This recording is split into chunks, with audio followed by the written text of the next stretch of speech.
welcome to the show. Thank you so much for joining me. This is One Lisa Show, and today I want to talk about my very first attempt at the Make 9 challenge. I'd like to start off with what I'm wearing. This is a normal, ready-to-wear, bought at the mall years ago, black turtleneck sweater. I love it. I wear it with everything, but today I'm wearing it with my very first make of 2020, which was when the pandemic hit. I was making masks, and then I started watching YouTube tutorials on making masks, and it segued into a channel called Pattern Pals, and it's about 3 women in the UK, different body shapes and sizes, and every month they each made the same pattern, but so it's like one pattern 3 ways. And I fell in love with the show. I binged it like a Netflix show. And sadly, because of the pandemic, they're not doing any shows right now. I hope one day they come back because they were so enjoyable and I could watch them every day. I felt like they became my friends in a matter of a week. But anyway, one of the things that they made on their show was a Simplicity 8019. It's a 1970s pattern. It is a vintage skirt, and I fell in love with this skirt. This is the kind of skirt I like, a nice A-line, easy pattern. They did have some issues with their skirts, some of them. Louise had an issue, and I had the exact same issue, Louise. But I went for it because I'm short, I'm 5'2". I went for A, which is the shortest version. And on here it looks like it goes above the knee. It's right at the knee for me.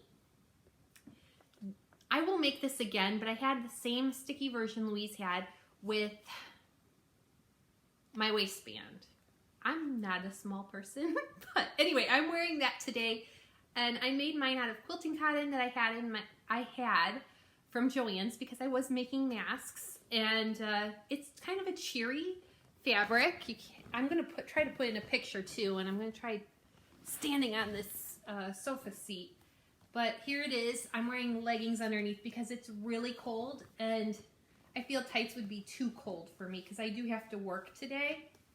And I used clear buttons. It was my very first time using the button hole attachment on my sewing machine. Which I've had my brother's sewing machine since I had cancer. So it's been 7 years, and the first garment I made myself with it.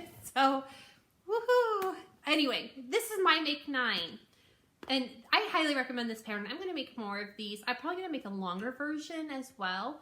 And what I did to fix the waistband when I made it the first time, and this was the first make I made in a long time for myself that wasn't a mask or hemming pants. I just extended the waistband because the waistband was too tight for me. I extended the waistband and then it was too big, so then I inserted some elastic, which oddly enough, the quilting cotton I had because of the mask making, the elastic I had because of the mask making, so it all worked out in the end. I had to buy buttons and that was it, but I got to watch a YouTube video on how to make buttonholes with your brother's sewing machine, and I loved it. So I'm very excited and happy. But shall we start? My Make 9 2021. This was super hard. It's my first go at it. So I really thought long and hard, and there are a couple items in my Make 9 that are not sewing. They are knitting or crochet. First off, I'm starting strong. I want to make the Carolyn Pajamas by Closet Core. I saw these and fell in love with them. When in 2013 I was sick, I had cancer, I had leukemia, a rare leukemia, so it forced me to stay in the hospital for like a month at a time. And when you're in the hospital for a month at a time, you do not want to wear the hospital gown they give you. You're not just a patient, you're a tenant. So when I got sick, well, this is going to be a long story, I'm sorry. When I got sick, I thought I had the flu. I went to the hospital. One day I'll tell the whole story.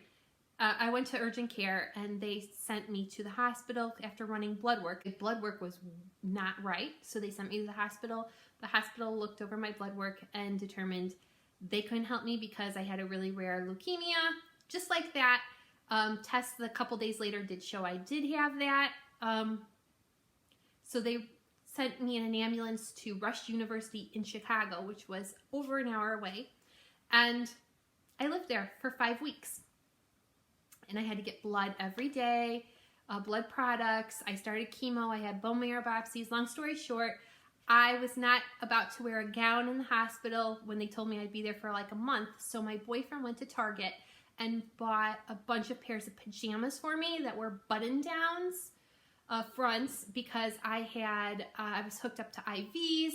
They had put a port in me, a Hickman catheter port in me here in my chest. So it was a bunch of tubes hanging out of me like I was a robot and a cyborg.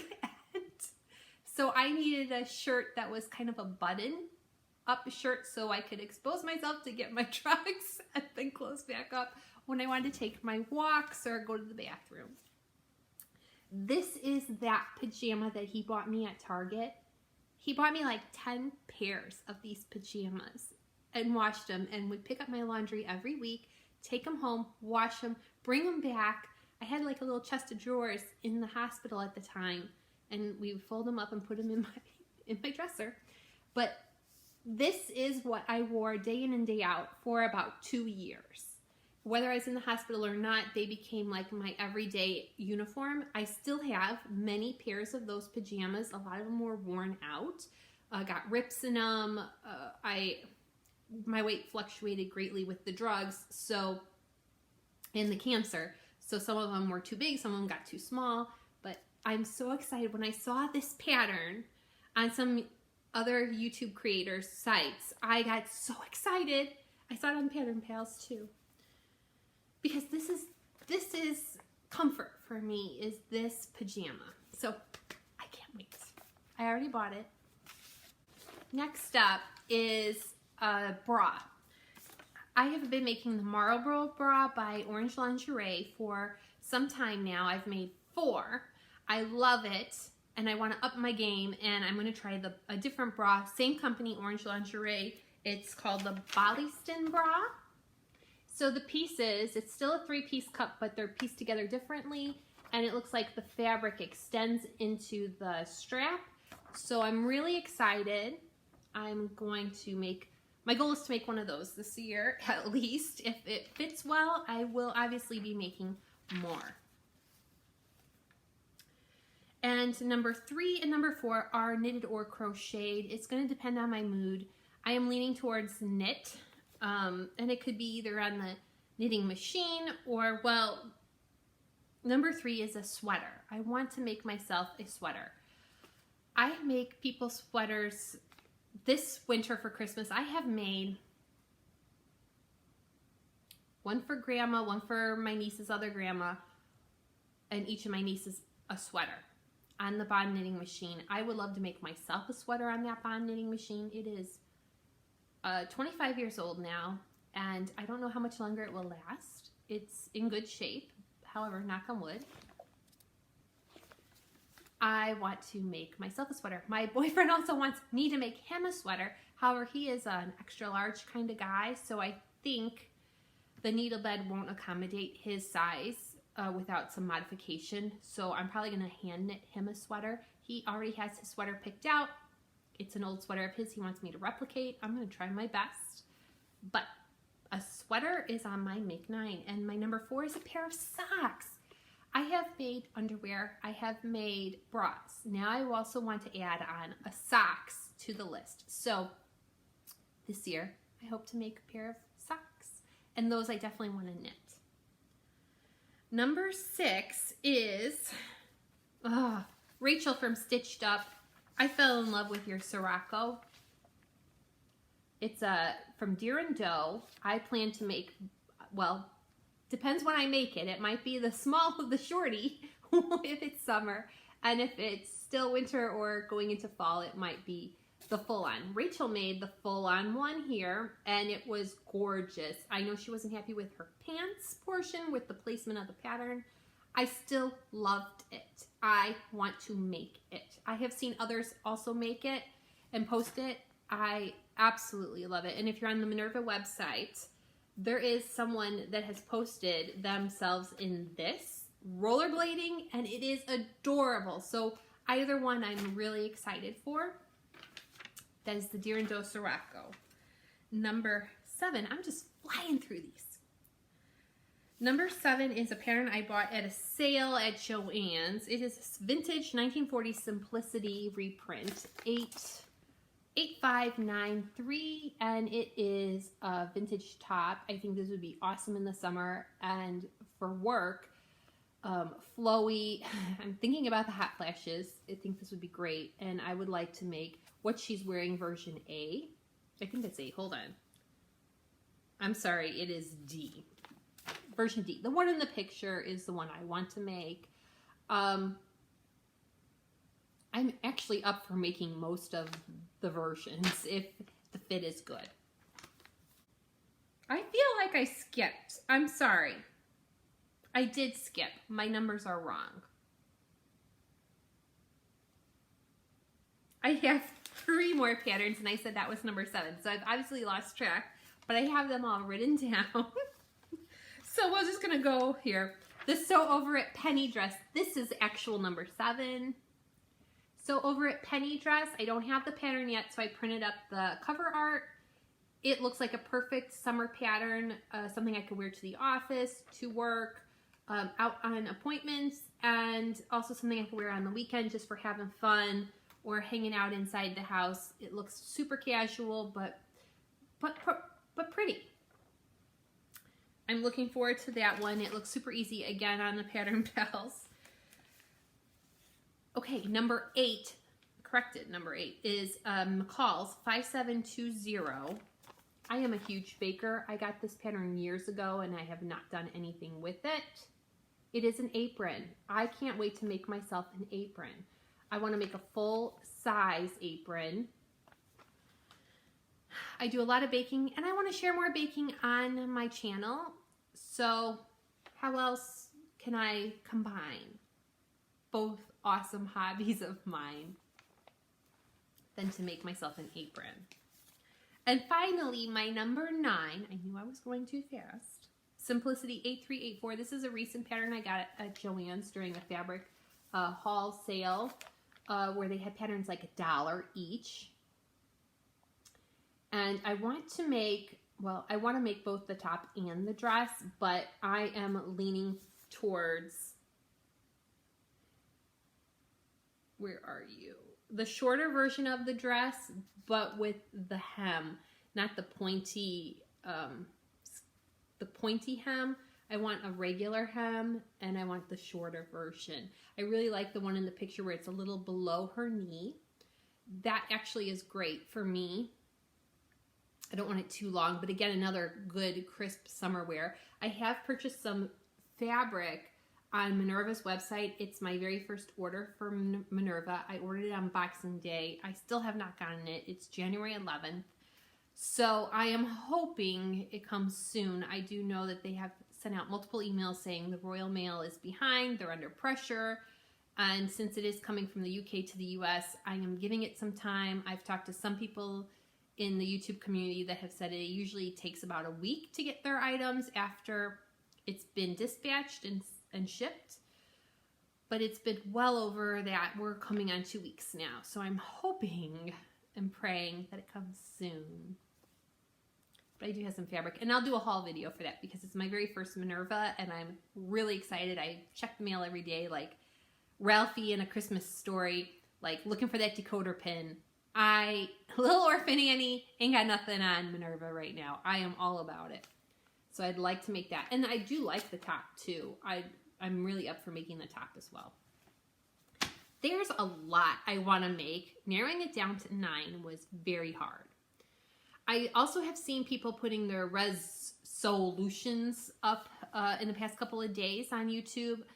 I'm just new to this journey, so my resolutions aren't anything but having good sewing habits. And that's what I'm trying to do. I'm being much more mindful. This whole year, I had a couple issues with my machine where I thought I was going to have to buy a new machine. And I've just been more mindful in changing my needle. Most of this year, I've never changed the needle on that machine until this year making masks. And I had to change the needle, and I still had the backup needles that came with the machine. So I learned a lot. I've learned to change your needle every so often. There's different needles for different fabrics. That was a shocker to me, and I've been sewing my whole life. It's not like I was new to using a sewing machine. However, I guess I grew up where my mom did not change the sewing machine needle unless it broke. And even then, it was a matter of, now we have to wait till she can go to Venture, Zare, or Vogue Fabrics and get another needle. And my mom didn't drive, so it was when my dad would take her or grandma would take her to get more needles and more fabric. So we didn't change needles. If it was a dull needle, it was a dull needle, and I didn't know any better. I've also been cleaning my machine quite often, and I've been more mindful of changing my thread and how I wind my bobbin even, because I've noticed my sewing effects if I don't follow the directions. I wasn't following directions exact on winding my bobbin, and my bobbins weren't looking wound correctly, and I was still using them because I didn't want to waste the thread. And here, and lo and behold, then my stitches might look wonky, and it turns out, guess what? Knowing how to use your tension and making sure your bobbins are wound correctly makes a huge difference. I read my manual, and now I wind my bobbins better. I click the bobbin into place instead of just sliding it over. World of difference. And I've also been swapping my bobbins out to match threads better. So I'm really happy, just trying to be more on my game and be more mindful of my sewing. And I don't want to rush either. So if a project takes me a week, that's fine. I am not someone that's going to churn out a project a week or a project every day. A lot of people can. I don't know how they do it. I'm a slow sewist. I work full time, and I still have to maintain things in the house and everything else. So just getting an hour a day is a blessing for me. And if I have a day off and being able to put a couple hours towards doing a craft, I'm so excited to do so. That's my Make 9, and thank you for watching. If you like this video, please thumbs up and subscribe. I would love to read comments about what your Make 9 includes, and have you made any of these items? Or if you have fabric suggestions. I'm very excited. I can't wait to share more with you this year. And I can't wait to share more baking as well. Thanks for watching. I hope you're having a wonderful day. Bye.